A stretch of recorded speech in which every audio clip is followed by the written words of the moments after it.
Welcome to the Disrupt Your Career podcast, brought to you by Claire Harbour and Antoine Tirard. We're passionate about helping everyone find fulfillment in their work life. We believe that big, messy, uncharted career changes are inevitable, and it's up to you to decide. Will you take control and disrupt, or allow yourself to be disrupted? We wrote the book about it, and now we share here our conversations with other thinkers in this crucial area. Settle down and get ready to listen to this dose of wisdom. So in this time's episode of the Disrupt Your Career podcast, I am delighted to be welcoming Navid Nazemian. He is somebody who started his career in B2B sales before moving to HR at Adidas in Germany. From there, he went on to a series of senior HR leadership roles with GE, BAT, lots of acronyms, Roche, and Vodafone, where he became the global head of HR.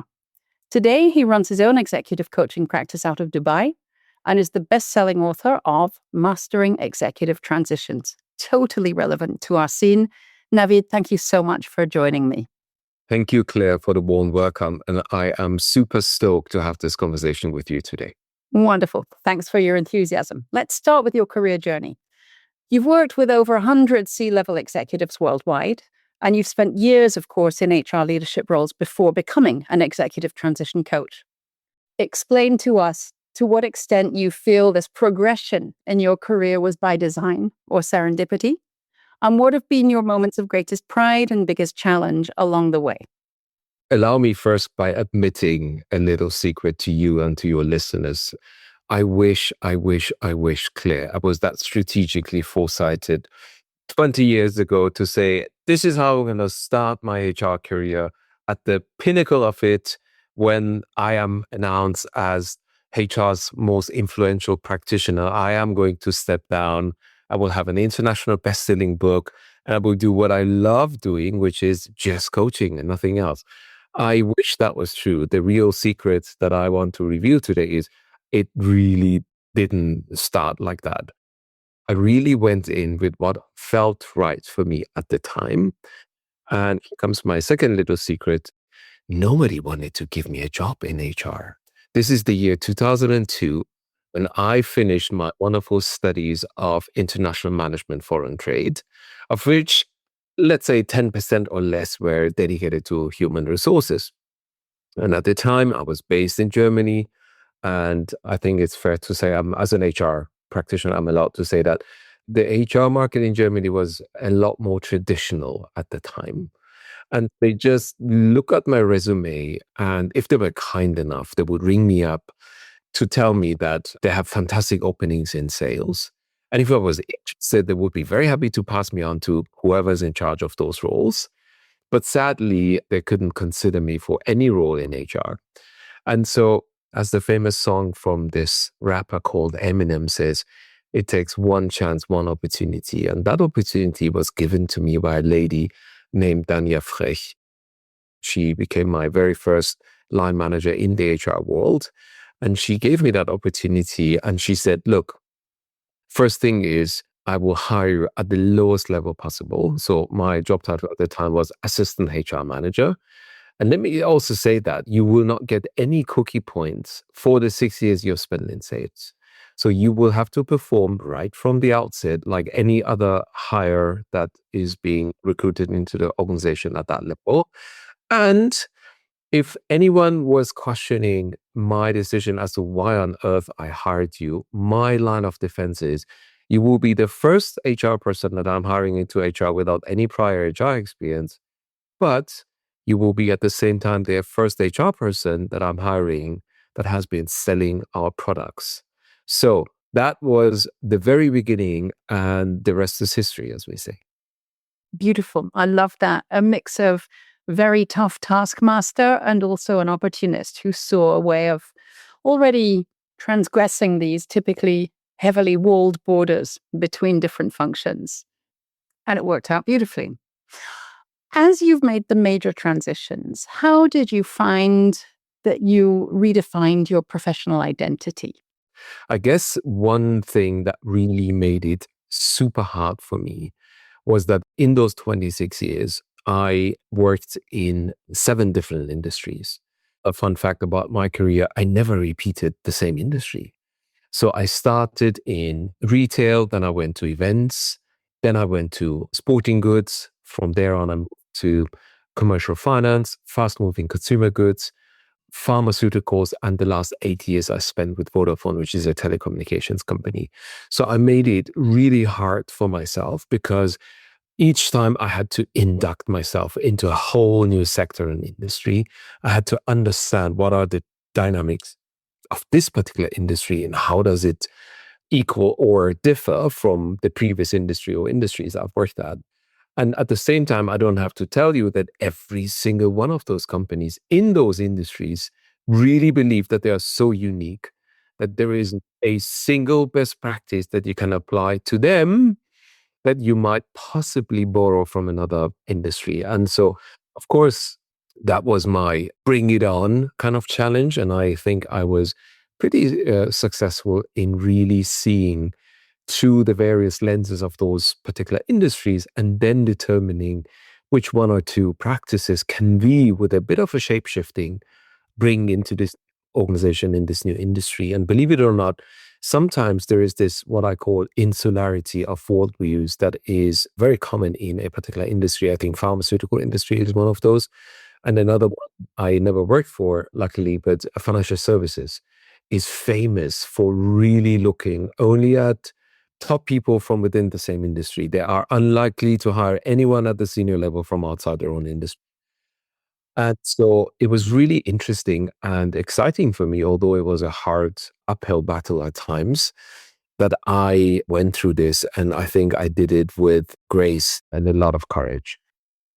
Love that. And obviously, it meant that you mastered your own executive transitions on repeat, serially. So that sounds like the beginning of what must have sparked your fascination with this topic of executive transitions, moves from one job, industry, function, or whatever to another. You've shared the fact publicly that it took you 7 years to complete this book. So tell us about the journey from the first spark of interest in writing to the 7 years later completion. Oh my goodness, Claire, can we change the subject, please? This is public embarrassment? No, Yeah, it's it not. is. It is. Resilience and persistence, I'm guessing. Please share. You can say that as well. But let me share with you something, which is I am a big believer and a big user of the psychometric called the Hogan assessment. Indeed, me too. There are 2 particular scales I want to point out to those that know the Hogan assessment. The first one is ambition. My ambition scale is 100. And the second scale I want to share here with your listeners is learning approach. And my scale score is 84. Meaning no challenge, no matter how hairy, audacious, and impossible it looks from the outset, is too big for me to take on. And at the same time, a high score on learning approach suggests that you are fascinated by all sorts of different topics all at the same time. And so it's not really an excuse, but it's a scientific validation of why it took me so long to finish this wonderful book, is that I really wanted to capture as much evidence and research and scientific data points as I could. And I'm sure you agree with me that this is an impossible mission because there's always 2 or 3 fascinating studies being produced any given year on any given subject. Sometimes a lot more than that. And so that meant that I kept adding and adding and adding and adding to that. And the second reason it was so hard for me because of my ambition scale score, I really thought of this to be a year-long project. I mean, what's the big deal? Writing about a topic that I feel deeply passionate about, decently knowledgeable. And, if there is anything I wanted to do in my life, I actually have managed to do it. So what's the big problem? Well, 7 years later, went to the printing press, and I'm glad I actually agreed to do that, because if I did not get that legally worded letter from my publisher to say, if there is any more delay to the submission of this manuscript, this is the number you're looking at that you will have to pay us as a penalty. And I think that was kind of the final notice. I would as well push the send button now. Well, thank you for that very public admission of guilt, perhaps, but you got there. And you didn't, in the end, let perfection be the enemy of publication. You've mentioned in your work, and it's probably widely known, but let's just be clear, in executive transitions, 40%, nearly half of executives fail in their first 18 months in a new role. Would you be kind enough to share with us the ways that you've been able to learn surprising lessons as you've looked into the ways transitions fail? You've researched a lot, you've worked a lot, you've written a lot. If you had to give us 2 or 3 most surprising lessons, what would they be? So the first thing is the 40% number is validated by 5 major studies, all independent of one another. And the most validated one I would like to cite is from Heidrick & Struggles, one of the largest firms in the world. And over a 10-year time period, they have placed 20,000 executives in various organizations. And when they went back and did their own research on, okay, let's see how Claire Harbour is doing. We placed her as the CEO of this large organization 10, 11, 24 months ago.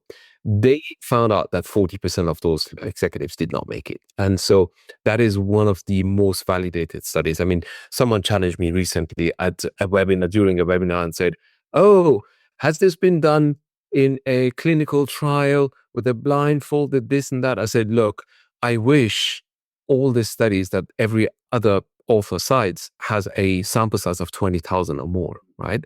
So yes, this is, I think, pretty validated that 40% don't make it. But coming back to your original question as to what gets in the way, well, there are 10 major reasons why that is. But one of the most surprising findings for me, which in hindsight shouldn't be really that surprising, is that it's not like there is a lack of functional or technical skills that leads to this high failure rate. So if you were to hire a CFO, it's highly unlikely that that person is unable to churn the numbers and manage the P&L. Or if you hired a chief people officer, it's highly unlikely that he or she really isn't good with the people side of the business and how to translate the strategy to the people agenda. So it's not those that get in the way, but it's what we call in HR the soft skills or the lack of the soft skills. And the aggregated top 3 reasons for executive transition failure are people, culture, and politics.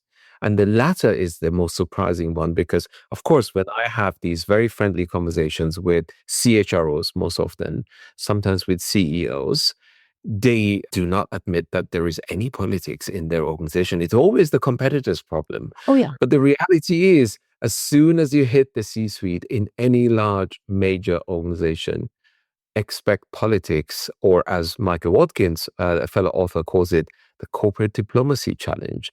Indeed. It's sad, but true.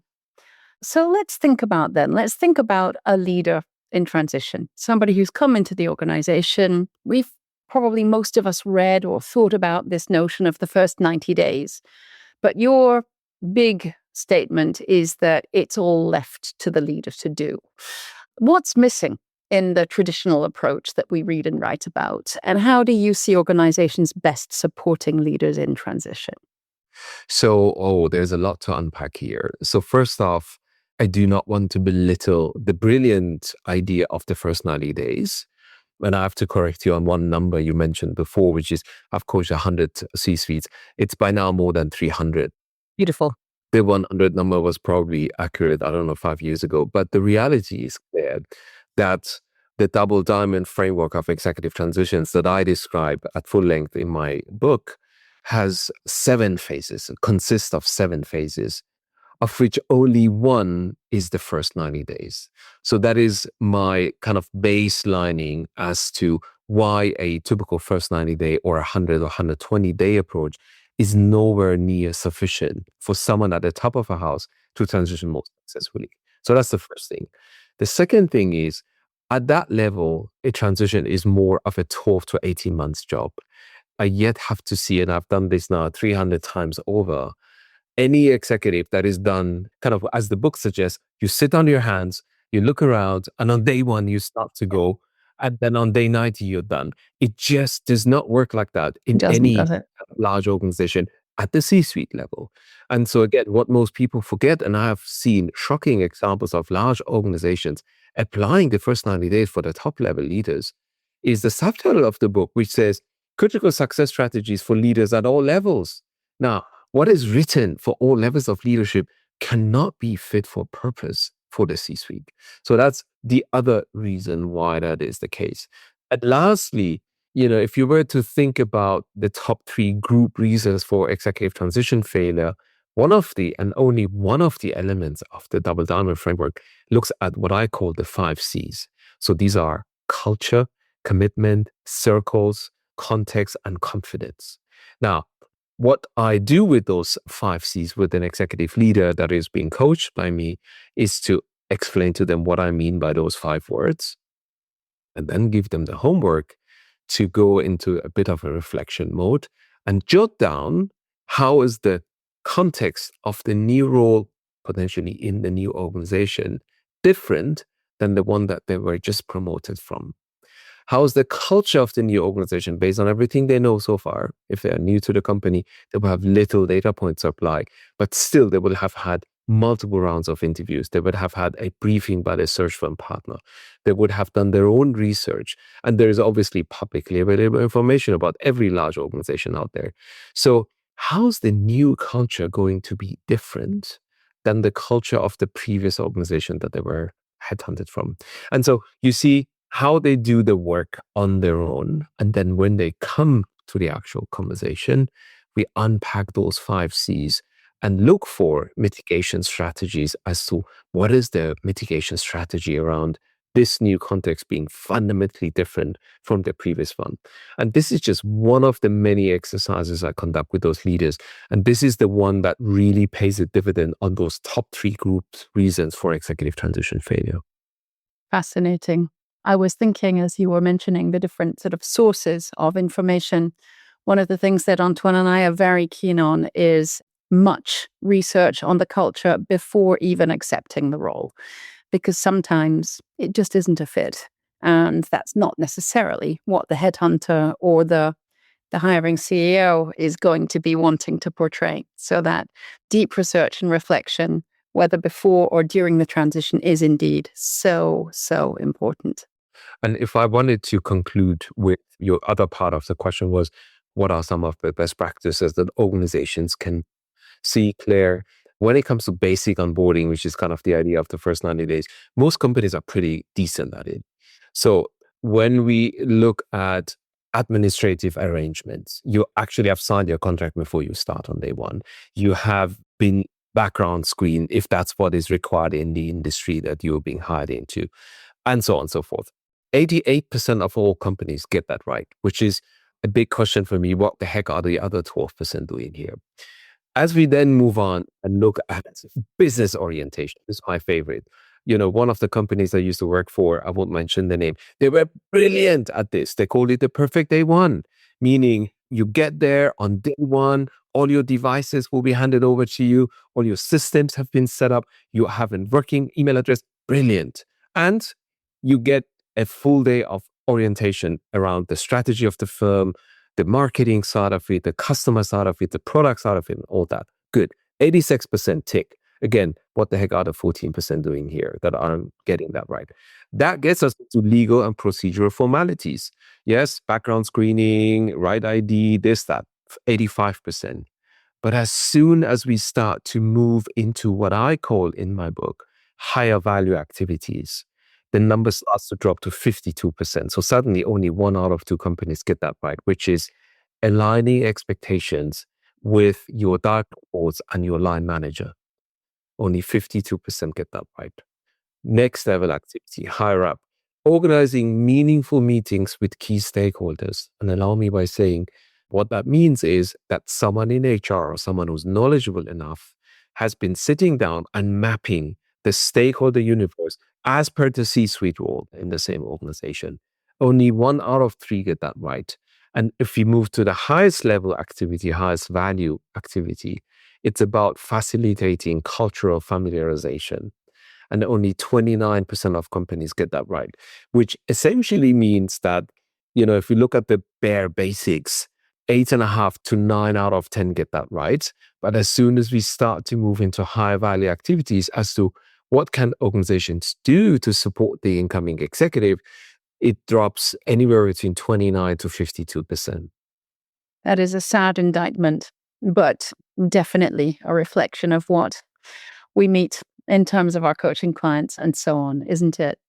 There's an additional angle which you've highlighted, the gender gap that you've observed exists in transition support. What is it in this gender gap that's going on and what's driving it?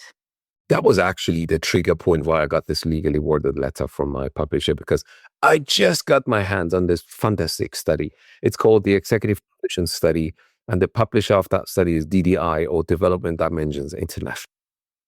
They are like CCL or HBR, like a thought leadership house. Although this was not the subject of the study, what they do is what every good study should do is just checking the demographics of the people that take part. And so what they found out, Claire, is, and believe it or not, I mean, I really had to sit down and think through, is that actually true what they're saying? And of course it is true. Female executives compared to their male counterparts in either the same organization or in a similarly large, complex size organization get anywhere between 13 to 22 percentage points less support. Okay, so let me come back to that. And what they define as transition support were three particular items. The first one is right after that executive has been hired, they receive a formal leadership skills training, something that is important for that organization. 62% of male execs get that, but only 55%. So you already start with a 13% delta. When we then look at the second activity, which is a formal assessment that feeds into the individual development plan of the incoming exec, it's 57 to 48, meaning 19 percentage point delta here. And last but not least, when we look at how many of those executives are assigned a formal mentor or a transition coach right after they have been appointed, the delta is 22 percentage points, meaning that this is a significant issue. And in my book, as I love to do with every one of these challenges, I give away a single intervention that would put away all and any gender gaps, which is as soon as you need to define in your company, let's say at the VP level or above, or at the SVP level of above, everyone who gets promoted, internally promoted or externally hired, will have support such as this, this, and this. And so by doing that, what you're doing is you're eliminating the gender bias. And guess what? This is what I learned the hard way in my career when I sat down with a male executive to hand them over their promotion letter and congratulate them to the new position.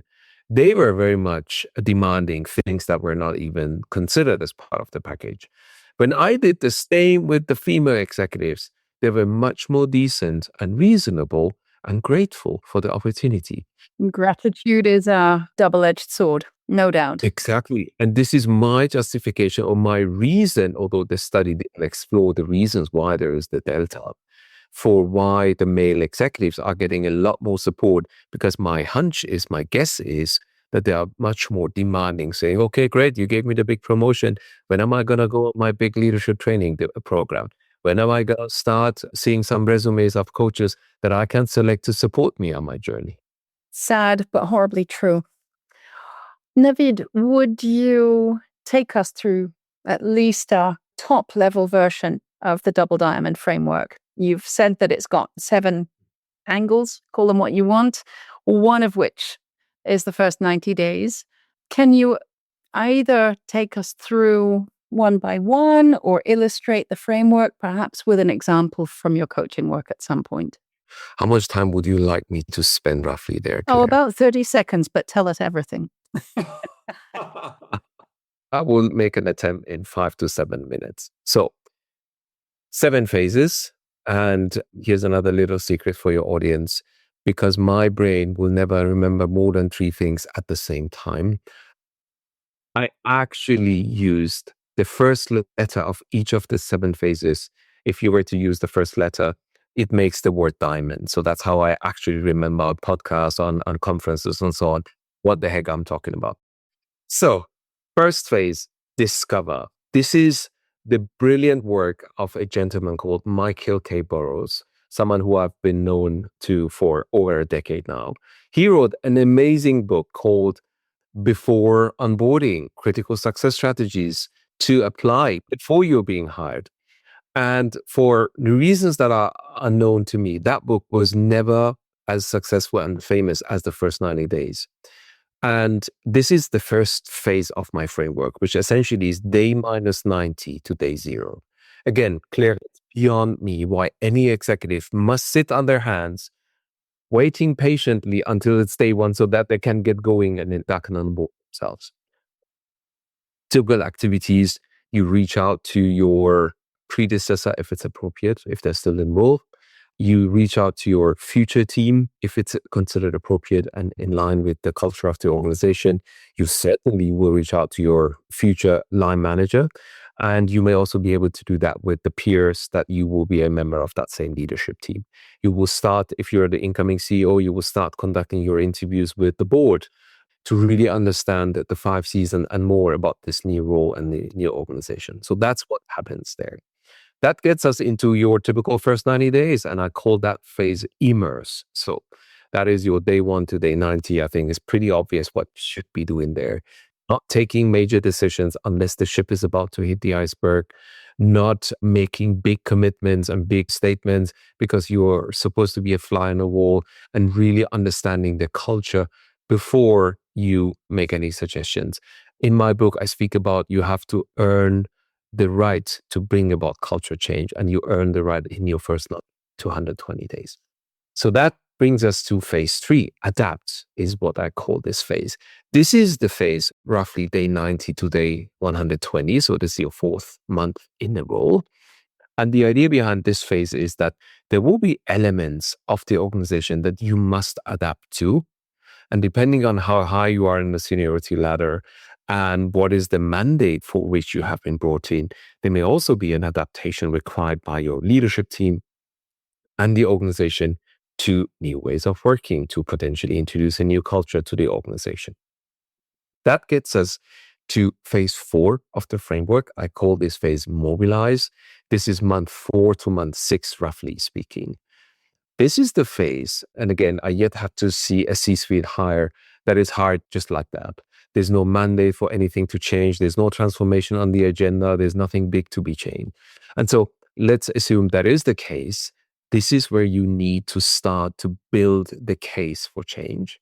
And not only that, you have to get critical people in the organization to come to the same realization as you, so that they become ambassadors of the change and not you as the sole soldier holding the world on their shoulders and trying to move it in this direction or in that direction. That gets us into phase 5. I call this phase operate. This is roughly your month 6 to 9 in the role. This is where you must start to put the wheels into motion. Let's say if you have been pondering about a new ERP solution implementation, this is the phase where you must start to move into decision and saying, okay, it's SAP or it's Oracle, or it's Workday, whatever it is. And you must do so, always bearing in mind what is the task at hand and what is the organizational capability to deliver on that. And that gets us into phase 6. Another little secret for your audience here. As you can say by now, my English is pretty rubbish.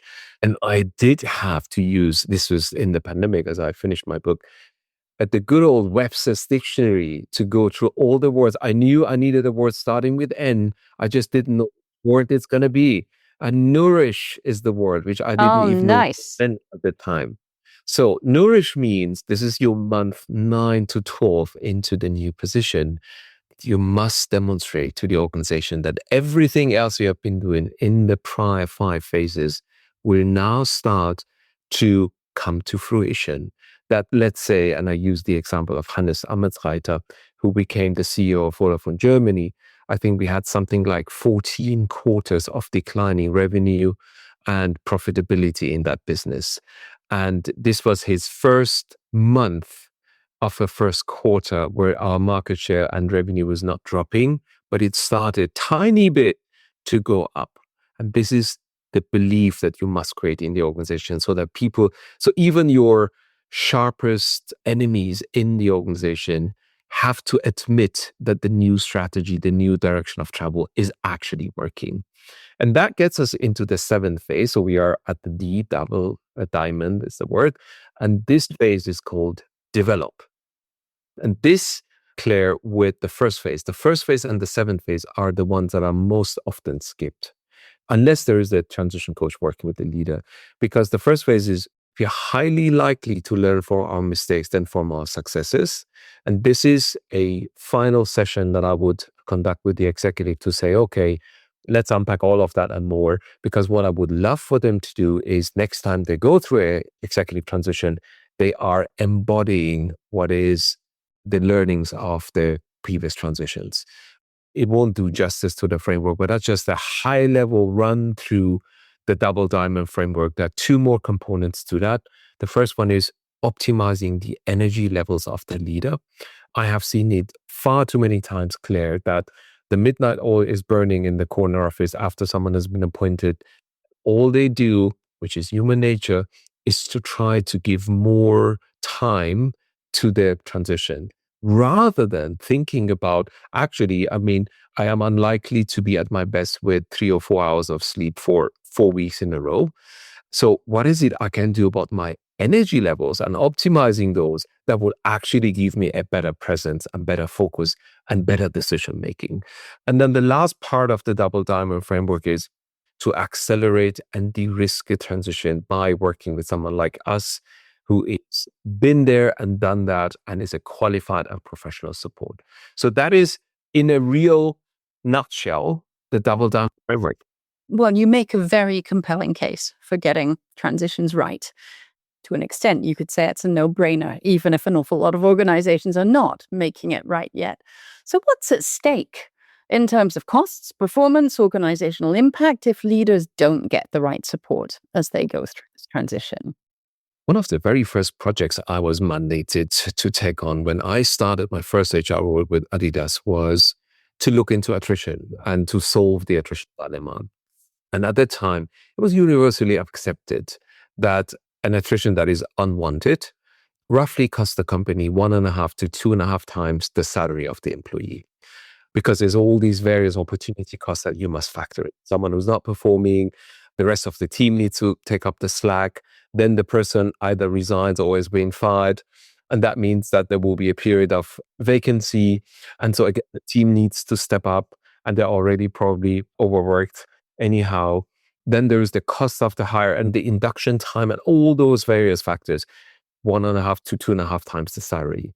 Unfortunately, at the top of the house, this is an extraordinarily expensive undertaking. Absolutely. And I have various citations. There are 2 particular studies I want to mention. One of them, which actually puts a dollar value on average. If you are a CEO of one of the 1,000 largest companies in the US, the average cost of failure to the company is $12 million. Now, that obviously is the average cost, meaning some companies will be in the 3-digit million number and others will be in the single-digit million number. Now, if you wanted to look at that, in my book, I speak about this range being anywhere between 10 to 30 times the total package of the executive, which is extremely expensive. Mind-boggling. And if you think of bringing someone in like us, the tiny investment that it would take to secure this very critical hire that you have just made as an organization, I think it really speaks volumes that this is a very meaningful investment. Not just because we like to be paid. One is you de-risk the transition failure rate by 50% or more. You're reducing it from 40% to less than 20%. And the second, most often ignored reason for doing so is that the time to productivity of that new executive hire will be shortened by 50% or more. And so again, what would it be worth to you as an organization if you knew there is a proven lever that you can pull by giving your incoming executive the best chances of succeeding? That is so shocking in many respects, But of course, it's a shock that I'm used to hearing. And of course, your argument that people like you and me will help to mitigate those risks and even not just mitigate risks, but accelerate success. Seems like obvious to us, and yet there are still many organizations not doing it. So much scope for exploration, for development, and future trends in this direction. And talking of that, as you think about what's coming in the next years, what trends in leadership and transitions excite you most? Yes. So I think we wouldn't have any podcast episode recorded in the year 25 without speaking about the magical two-letter word, which is Indeed. AI. So I have cited 3 examples for those. And these are companies that are doing different things in the same space. One of them is a usual suspect when it comes to technology innovation and technological solutions. Accenture, I think you would expect a company like Accenture or Microsoft to be at the forefront of whatever is happening in this field. And PwC is the other one, which is an interesting case study where they used to fly, around the world all the time. And as I'm sure some of them still do that, they had to pivot during the pandemic and come up with a method to induct their new hires at the junior level to be able to watch those senior partners in action, because that is one of the ways they learn most effectively. Indeed. So what they did was to equip those new hires with VR sets. These are virtual reality technology solutions that they would put on their head. And by doing so, they would actually be able to see over the shoulder of the senior partner, negotiating deals, advising clients, making presentations, doing pitches, crafting proposals, and so on and so forth. So that is, I think, just one of many ways that I find super exciting, in that we haven't even really thought about how we might leverage some of the technology that's already available to us to apply to the field of transitions and give those executives a leg up. I love that, because the example you choose is the molding together of high tech with connection, true connection with humans doing human things in organizations built of humans. And that's the part we're in danger of losing if we don't get smart about this. So thank you for reminding us that that exists. I guess we probably all knew that factually speaking, but it's lovely to hear such an example and to be inspired that this can be used and developed and made to be a crucial part of how we stay connected in our organizations. How about you? What are the most exciting projects on your horizon at this stage? So there are 2 things. I'm very boring as an individual, Claire. I consider myself to be a one-trick pony. So whatever I do in my profession is really linked to the same subject. So 2 recent launches. One of them is an ICF accredited training program for coaches that want to go all in to become the most competent transition coaches. I have just started cohort 3 of that program. I have a total of 60 certified transition coaches, either in training or already graduated from the program. Congratulations, Navid. That's really significant. Thank you so much. It's a fully virtual program, 6 months long. And the best part of it is it's not only fully ICF accredited, but it has an NPS of plus 90. So there is a very, very high satisfaction rate of those incredible coaches who come on my program. And one of them, I'm allowed to say, is a lady that I learned the ropes of how to become a coach 12 years ago in South Africa myself, who was an MCC at the time, and she's a participant of my program right now. So there are various MCCs, 7 in total, various PCCs and ACCs, and those that are ACCs in the making. So that's a super exciting project. And the world clearly needs more transition coaches. I think this is the key message. Of the 55,000 credential coaches with the ICF, there are 94 only that are transition coaches. So there is a very high demand for those. And the second project that I have not launched yet, but this is going to be my last secret shared with your listeners today, is that I will be launching an immersive e-learning product based on the core findings of my best-selling book. So that product is going to be providing a lot more than just reading a book, and obviously less than doing the one-on-one work with me. And that product is going to be available both to B2C and B2B clients, meaning if company X does not have the budget to bring you and me in to do the work with their top execs and the next level down, they can still get their hands on something that will definitely help those leaders in transition as and when they need it. Those are two very, very fascinating and exciting developments. We will make sure that we provide links to whatever is relevant for our listeners to be able to access those. Navid, it's been a real pleasure. I know we could have talked for hours longer, but there is a ceiling at which listeners tend to zone out. So let's call it a day there.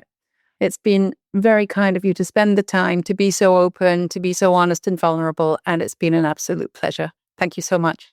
Thank you so much, Claire. I thoroughly enjoyed our conversation, and I can't wait for rejigging and reconnecting at some point in the future. Absolutely, without any doubt. Thank you. We hope you enjoyed hearing from this month's guest as much as we did. Do go and check out our work on disrupt-your-career.com and come back soon. Thank you.